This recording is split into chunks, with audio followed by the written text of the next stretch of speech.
Hi everyone, আসসালামু আলাইকুম। আজকে দুপুরে আমি কি রান্না করলাম আপনাদের সাথে শেয়ার করব। আগে থেকে বাজার থেকে কাটা মাংস কিনে এনেছিলাম। তারপর আমি সুন্দর করে পরিষ্কার করে ধুয়ে নিয়েছি। আর এখন এক টুকরা লেবু আর সয়া সস দিয়ে আমি সুন্দর করে হলুদ, লবণ, মরিচের গুঁড়া দিয়ে মাংসটা মাখিয়ে রাখবো কিছুক্ষণের জন্য। ইদানিং মুরগির মাংস খেতে পারি না, খুবই গন্ধ লাগে। এর জন্য আজকে আমি এইভাবে রান্না করব। এখানে আমি চুলাটা অন করে নিচ্ছিলাম আর পাত্রে কিছুটা তেল গরম করতে দিয়ে দিচ্ছি। সো এখন আমি এই ম্যারিনেট করা মাংসটা একে একে তেলের মধ্যে দিয়ে সুন্দর করে ভেজে নিব। ম্যারিনেট করে মুরগির মাংসটা ফ্রাই করলে হয় কি, এই কাঁচা গন্ধটা থাকে না। আর এটা মশলা দিয়ে কষানোর পরে খেতে বেশি ভালো লাগে।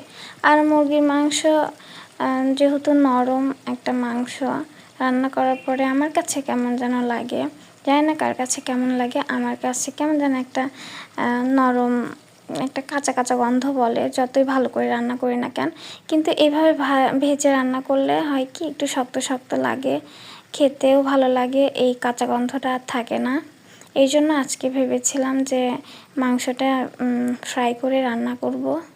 এই যে আমার এক পাশে লাল লাল করে ভাজা হয়ে গেছে। সো সেম ওয়েতে আমি অন্য পাশটা সুন্দর করে লাল লাল করে ভেজে যেরকম কড়া একটা কালার বানায় নিয়েছি।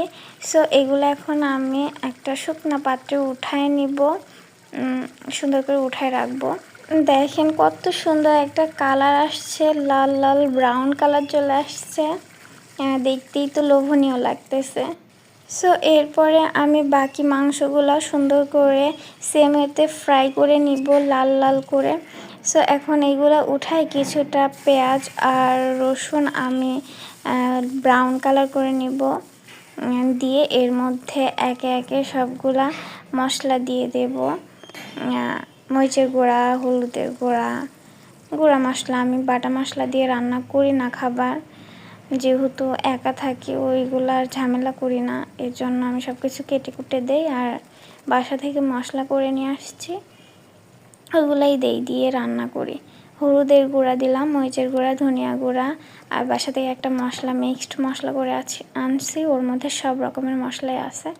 এই জন্য আমার আর বাটা মশলা দিতে হয় না, না দিলেও ভালো লাগে খাবার।